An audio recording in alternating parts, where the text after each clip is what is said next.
Hello everyone, let's see the question here. Question says that in a country the government issues a special bond for wealthy citizens that has a face value of 10 lakh dollar. The bond pays simple interest at a rate of 7% annually for the first 5 years and compound interest at a rate of 5% compounded quarterly for the next 5 years. What will be the total approximate interest earned by the end of the 10th year? So we will start our solution here. यहाँ पे जो given principal amount है वो है 10 lakh dollar. यहाँ पे first 5 years के लिए अलग प्लान है एंड सेकंड 5 इयर्स के लिए अलग प्लान है. दैट इज फर्स्ट 5 इयर्स इसमें है simple interest and next 5 years में है कंपाउंड इंटरेस्ट. तो यहाँ पे हम दोनों केसेस के लिए डेटा नोट डाउन करते हैं और इंटरेस्ट फाइंड आउट करते हैं. सो फर्स्ट केस यहाँ पे फर्स्ट 5 इयर्स यहाँ पे रेट है 7% एंड इस केस के लिए जो टाइम हो जाएगा वो होगा 5 years only because for the first 5 year हम यहाँ पे फाइंड आउट कर रहे हैं. So T this is 5 years. यहाँ पे नेक्स्ट हम नोट डाउन करते हैं सिंपल इंटरेस्ट का फॉर्मूला. ये हो जाएगा principal value multiplied by rate multiplied by time divided by 100 and जो अमाउंट होता है वो इक्वल होता है principal value plus simple interest के. So this will be equal to 10 lakhs plus 10 lakh multiplied by 7 multiplied by 5 divided by 100 and जब यहाँ पे इसको हम सॉल्व करेंगे तो अमाउंट यहाँ पे आ जाएगा 13,50,000. सो this is equal to 13,50,000 dollar. Next अब हम फाइंड आउट करेंगे फॉर नेक्स्ट 5 ईयर प्लान. उस केस के लिए जो प्रिंसिपल अमाउंट होगा वो क्या हो जाएगा amount which was at the end of 5th year which is 13,50,000. Time इस केस के लिए क्या है 5 ईयर. रेट यहाँ पर है 5% बट यहाँ पर एक स्पेशल कंडीशन गिवन है that is it is compounded quarterly. Quarterly का मतलब क्या हो गया it will be compounded 4 times a year and 4 times a year as we know 12 months होते हैं. दैट मीन्स हर तीसरे महीने. सो this will B it is compounded every 3 months. So from this we can say जो n है उसकी value हो जाएगी 3 because of compounded every 3 months. Next अब हम क्या करते हैं फॉर्मूला में अप्लाई करते हैं.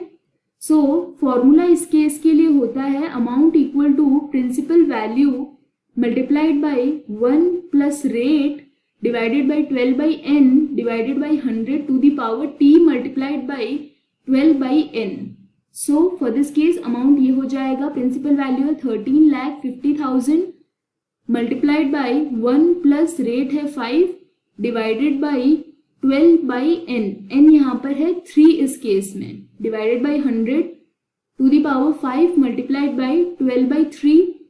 तो जब इसको हम सिंप्लीफाई करेंगे ये वैल्यू आ जाएगी 13,50,000 multiplied by 1 plus 5 divided by 400 to the power 20 and ये जो 1 plus 5 divided by 400 ये हो जाएगा 1.0125. So for this case amount इसकी वैल्यू आ जाएगी 13,50,000 multiplied by 1.0125 to the power 20 and इसकी वैल्यू यहाँ पे given है क्वेश्चन में. So as we can see here इस वैल्यू को हम सब्स्टिट्यूट करते हैं and finally amount find out करेंगे. यहाँ पे ये हो जाएगा 13,50,000 multiplied by 1.282. So after solving ये वैल्यू आ जाएगी 17,30,700 डॉलर. यहाँ से हम कंपाउंड इंटरेस्ट फाइंड आउट करते हैं. सो ये हो जाएगा amount minus principal value that is 17,30,700 minus 13,50,000.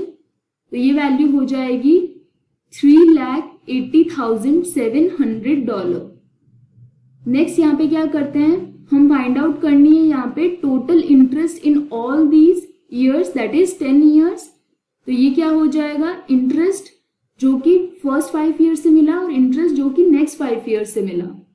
Next 5 years से जो इंटरेस्ट है वो हमने फाइंड आउट किया है 3,80,700.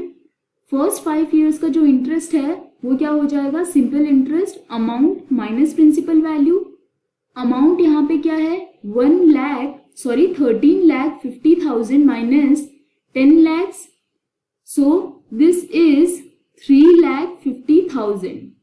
ये हो जाएगा interest for the first 5 years. ये वैल्यू सब्स्टिट्यूट करते हैं वहां पे, तो ये हो जाएगा 3,50,000. So when we add this, total interest हो जाएगा $7,30,700. So finally if we see the question में हमसे पूछा गया था that what is the total approximate interest earn by the end of 10th year. ये हो जाएगा option B that says $7,30,700. So this is the answer for this case.